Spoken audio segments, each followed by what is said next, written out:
Good morning, students. ज्ञान साधना प्रतिष्ठान Parbhani, class 12th biology. I am Johri Kailash, Department of Biology, ज्ञान साधना प्रतिष्ठान Parbhani. Subject botany, class 12th. Today we are learn about the new chapter in the botany, that is inheritance and variation. In this chapter, these are 12 points are listen or learn about in this chapter. The first point is chromosomes and mechanism of inheritance. That is a first introduction about inheritance and variation. The transmission of genetic information from one generation to next generation is known as a heredity or inheritance, and the variation means the variations are the differences between the parents and offsprings, and the genetic is the branch of biology which deals with the study of heredity and variations. आता ह्या चॅप्टरमध्ये बेटा आपल्याला सगळ्यात पहिले inheritance आणि variation म्हणजे काय. Inheritance आणि व्हेरिएशन. हेरिडिटी कॅरेक्टर्स म्हणजे एका पिढीकडून दुसऱ्या पिढीकडे वन जनरेशन टू अनदर जनरेशनकडे जे काही जेनेटिक इन्फॉर्मेशन ज्याला आपण कॅरेक्टर म्हणतो, ज्याला आजच्या आपण स्टडीनुसार जमलं तर जे जीन्स आहेत किंवा गॅमेट्स आहेत जे पुढे ट्रान्सफर होतात है ना, जे काही गुणधर्म लक्षणं एका पिढीकडून दुसऱ्या पिढीकडे जात असतात याला म्हणतात हेरिडिटी आणि त्याला इनहेरिटन्स असं म्हणलेलं आहे. व्हेरिएशन म्हणजे एका पिढीकडून दुसऱ्या पिढीकडे कॅरेक्टर ट्रान्सफर झाल्यानंतरही ते ॲज इट इज त्यांच्या पॅरेंट्ससारखे दिसत नाहीत, काही ना काहीतरी वेगळं पण दिसतो त्यांच्यामध्ये. आलं लक्षात. As it is Xerox copy दिसत नाही, त्याला म्हणायचं व्हेरिएशन्स. आता हे व्हेरिएशन्स आणि हेरिडिटी ह्या दोघांचाही अभ्यास ज्यामध्ये केला जातो ती ब्रँच म्हणजे जेनेटिक्स. म्हणजे हे चॅप्टर आपल्याला जेनेटिक्स आहे आपल्याला लक्षात येत असेल. मग आता हे व्हेरिएशन जे हे अत्यंत महत्त्वाचं आहे, जे आपण अर्लियरमध्ये पण तुम्ही अभ्यास केलेलं आहे इव्होल्युशनबद्दल. तर इव्होल्युशन ऑफ न्यू स्पेसिस म्हणजे नवीन स्पेसिस जी आहे ह्याची इव्होल्युशन होणे किंवा याची निर्मिती होण्यामध्ये आलं लक्षात हे अत्यंत महत्त्वाचा रोल प्ले करतो, तो आहे व्हेरिएशन्स. आता सगळ्यात पहिले जे first scientific explain the regarding inheritance was given by the Gregor John Mendel in 1866. 1866मध्ये ह्या सायंटिस्टने आपल्याला याच्याबद्दल माहिती दिलेली आहे. आणि ही जी माहिती अत्यंत महत्त्वाची बेटा, की त्यांनी ह्या इनहेरिटन्स आणि व्हेरिएशन्सबद्दल म्हणजे जेनेटिक्सबद्दल किंवा जे नवीन हॅब्रिडायशन घडलेलं आहे, जे हॅब्रिड आपण आज म्हणतो हॅब्रिडायशन आहे ॲनिमलमध्ये प्लॅन्टमध्ये हॅब्रिड आहे, हे सगळ्याचा जो बेस आहे किंवा याचा जो अभ्यास आहे हे सगळ्यात पहिले ह्या मेंडेल शास्त्रज्ञांनी केला.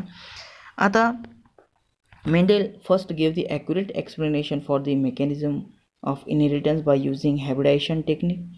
हायब्रिडेशन टेक्निकमध्ये हे अत्यंत महत्त्वाचं आहे. हे मेकॅनिझममध्ये आलं लक्षात की सगळ्यात महत्त्वाचं जे महत्त्वाचं जे ॲक्युरेट एक्सप्लेनेशन जे आहे जे महत्त्वाची माहिती जी ह्या मेंडेलने आपल्याला सांगितली ही अत्यंत ॲक्युरेट आणि योग्य होती. आता याचं कारण पण आहेत बेटा, ते पण मी तुम्हाला सांगेन. He performed the experience on garden pea in a very scientific manner and proposed postulates or principles which are known popularly as a Mendel's law of inheritance. ठीक आहे बेटा, हे लॉ ऑफ इनहेरिटन्स त्यांनी सांगितलं, पण ॲक्च्युली यांनी याच्यात काय केलं की हे जे हायब्रिडायशन झालेलं आहे, हे जे ॲक्युरेट हायब्रिडायशन त्यांनी सांगितलेलं आहे, हे मेंडेलनी त्यावेळेस या पी प्लॅन्टवरती जवळजवळ 7 वर्षांनी अभ्यास केला बेटा. असे 7 कॅरेक्टर्स घेतले. त्या 7 कॅरेक्टर्समध्ये त्यांनी काय बदल होतो असं 7 वर्षाचा अभ्यास केला आणि त्यांनी हे जे मेंडेल्स लॉ ऑफ इनहेरिटन्स जे आहे, ही जी थेरी आहे, जे प्रिन्सिपल आहे सांगितलं.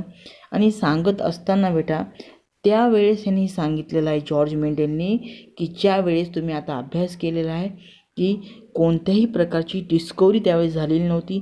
तर कोणती डिस्कवरी?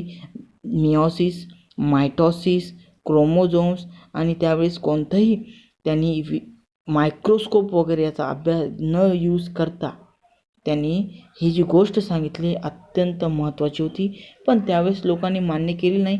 नंतर कालांतराने ही गोष्ट सत्य पडली, मान्य करण्यात आली. Mendel was the first one to state that the characters are transmitted from one generation to the next through principles which he called factor. आता त्यावेळेस सांगितलं बेटा ज्यावेळेस कशाचाही शोध नव्हता किंवा याचे नॉलेजच नव्हता कोणाला, आणि त्यावेळेस मेंडेलनी सांगितलं की characters are transmitted from one generation to next generation through the particles. एखाद्या पार्टिकलद्वारे एखादी गोष्ट आहे काहीतरी आणि त्याला त्यांनी नाव दिलं होतं त्यावेळेस फॅक्टर, की असं काहीतरी फॅक्टर आहे की जे एका पिढीकडून दुसऱ्या पिढीकडे ट्रान्सफर होत असतात आणि त्यामुळे व्हेरिएशन्स किंवा इनहेरिटन्स आपल्याला दिसतं. मग ह्याच फॅक्टरला आजच्या सध्याच्या कंडिशनमध्ये त्याला जीन्स म्हणून ओळखलं जातं, त्यालाच म्हणतात जीन्स. तो जो फॅक्टर ज्यावेळेस त्या मेंडेलनी म्हणलं होतं तोच फॅक्टर म्हणजे जीन आहे बेटा, ठीक आहे. आणि मेंडेल फार जिनियस आहे. आता याचं कारण तुम्हाला सांगितलं का जिनियस आहे, कारण त्यांनी जी कन्सेप्ट सांगितली फॅक्टरची before the discovery of meiosis mitosis chromosome without use of microscope, म्हणजे या कोणत्याही गोष्टीचा त्यांनी यूज न करता सांगितले, म्हणजे त्यांनी किती जिनियस होता या ठिकाणी तुम्हाला लक्षात येतच असेल, ठीक आहे बेटा.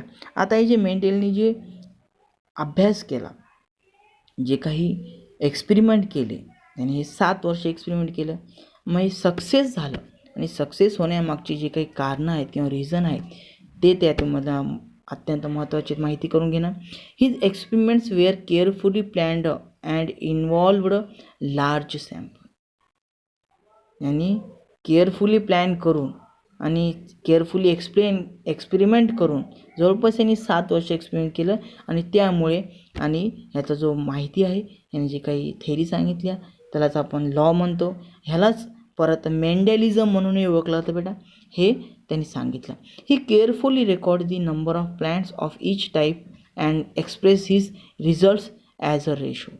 आणि जे काही केअरफुली रेकॉर्ड केलं बेटा की याने किती प्लॅन्ट लावले, हे प्लॅन्ट कोणतं आहे, हा दुसरा प्लॅन्ट कोणता आहे, याच्यामध्ये दोघांमध्ये मिक्सिंग केल्यानंतर मग किती प्लॅन्ट निर्माण झाले, मग त्यांच्यामध्ये काय लक्षणं आली, मग ते त्यांचा रेशो त्यांनी सांगितला की ह्या म्हणजे 2 गुणधर्म आहेत तर 2 गुणधर्मापैकी ह्या गुणधर्माची एवढी आली, ह्या गुणधर्माची एवढी, असं त्यांनी रेशो सांगितले. ह्या पण एक्सपेरिमेंट आपल्याला पुढे पाहायचं बेटा, डायग्रामॅटिकली पण पाहायचं आहे.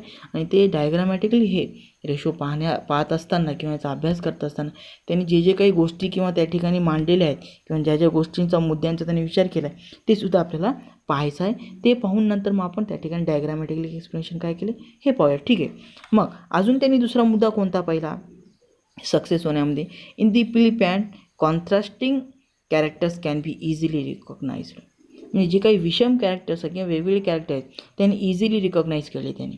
आणि त्यानंतर 7 different characters in the pea plant were controlled by located on separate chromosomes and these factors are transmitted from one generation to next generation.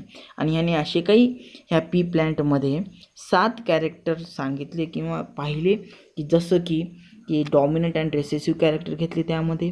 मग ते कोणते, मग त्यामध्ये शेप घेतला मग ह्या पी प्लॅन्टचा म्हणजे वटाण्याचा, ज्याला पिसम सटायमा म्हणतात, त्याच्यामध्ये मग त्याचा सीडचा शेप कसा आहे हे एक कॅरेक्टर घेतलं म्हणजे फॅक्टर घेतला, त्यालाच फॅक्टर म्हणलेलं आहे त्यांनी. मग हे कॅरेक्टर त्याला ट्रेट्ससुद्धा म्हणलेलं आहे बेटा या ठिकाणी, ट्रेट्स म्हणजे लक्षणं. मग हे मग लक्षण कोणते की सीड कसं आहे, सीडचा शेप कसा आहे. त्याच्यानंतर दुसरं हे 2 झाले सीड कलर आणि सीड शेप. तिसरं म्हणजे पॉट शेप कसा आहे, पॉटचा कलर कसा आहे. नंतर घेतला फ्लोअरचं कलर कसं आहे, फ्लोअरचं लोकेशन कसं आहे म्हणजे कोणत्या ठिकाणी फ्लोअर येतं आहे, आणि प्लॅन्ट हायटेड आहे का कसं आहे. अशी 7 लक्षणांचं त्यांनी सेपरेटली क्रोमोझोमचा यांना घेऊन लोकेशन घेऊन त्यांनी याचा अभ्यास केला. आणि हे कॅरेक्टर्स किंवा फॅक्टर्स ट्रान्समिट एका जनरेशन कसे होतात ह्याचा त्यांनी पूर्णतः अभ्यास व्यवस्थित केला. आणि मग त्यांनी त्याचं जे काही प्रिन्सिपल आहे किंवा त्यांनी जे काही प्रपोज केलं किंवा त्यांनी जे काही त्याचा सिद्धांत मांडला ज्याला आपण मेंडेल्स लॉ ऑफ इनहेरिटन्स म्हणतो ते योग्य ठरलं. He introduced the concept of dominance and recessiveness. आणि ह्याने इंट्रोड्यूस केलं आणि सांगितलं की डॉमिनन्स आणि रेसेसिव्ह कॅरेक्टर्स. आता पावड्या तुम्हाला एक्झाम्पल देऊन सांगतो मी की हे जे 7 कॅरेक्टर्स आहेत हे 7 पेअर्स आहेत की ज्याने ह्याचा अभ्यास केला डॉमिनंट आणि रेसेसिव्ह. आता डॉमिनंट आणि रेसेसिव्ह कॅरेक्टर असं बेटा की दोन्ही फॉर एक्झाम्पल असं लक्षात घ्या की सीड आहे शेप राऊंड आहे आणि हे रिंग काढा म्हणजे सुरकुतलेलं आहे. दुसरं घेतलं येल्लो कलरचं सीड आहे का ग्रीन कलरचं आहे है ना वटाणा. मग त्याची शेंग कशी आहे, फ्लॅटेड आहे का कन्स्ट्रक्टेड आहे, शेप कसा आहे. मग त्या शेपचा म्हणजे त्या पॉटचा कलर कशी, शेंगाची कलर कशी आहे, मग ग्रीन आहे का थोडं पिवळसर आहे. मग त्या झाडाच्या फूल जे आहे ते कोणत्या कलरचं आहे, पर्पल आहे, व्हाईट आहे, कोणत्या कलरचं आहे.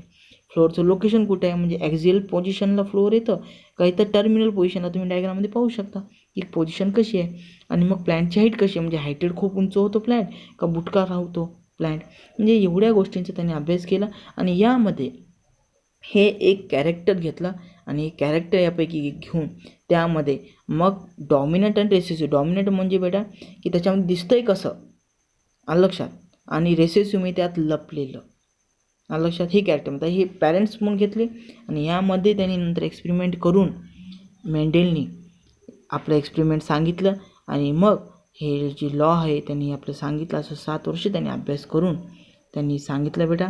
म्हणूनच ह्या मेंडेलला फाउंडेशन ऑफ जेनेटिक्स म्हणून म्हणलं जातं. देअरफॉर म्हणून हे फाउंडेशन ह्यांनी जे रचलेलं आहे जेनेटिक्सचा, म्हणून ह्याला जेनेटिक्सचा फादर ऑफ जेनेटिक्स म्हणून ओळखलं जातं. आता यानंतर आपल्याला मेंडेलियन इनहेरिटन्स मेंडेलियन इनहेरिटन्स पाहिलं आपण आज. आणि यानंतर आपल्याला की ह्याच्यामध्ये जे काही कॅरेक्टर्स आहेत बेटा की यांनी जे काही एक्सपेरिमेंट केलं, एक्सपेरिमेंट म्हणजे कोणकोणते टर्मिनॉलॉजी यूज केलं, म्हणजे कोणकोणते टर्म्स यूज केले, कशाला काय सांगितलं, याच्यामध्ये पॅरेंट सेल म्हणून काय यूज केलं, त्याच्यामध्ये डॉटर सेल म्हणून काय केलं, याच्यात गॅमेट्स काय, म्हणजे आणि पहिलं जनरेशन काय, दुसरं जनरेशन काय, म्हणजे ऑफस्प्रिंग जे निर्माण होतं त्यांच्यामध्ये काय चेंजेस घडले आणि याच्यामध्ये काय काय होतं हे सगळं त्यांनी सांगितलं. त्याचे ते टर्म्स आपण नेक्स्ट पिरियडमध्ये पाहूयात. थँक्यू.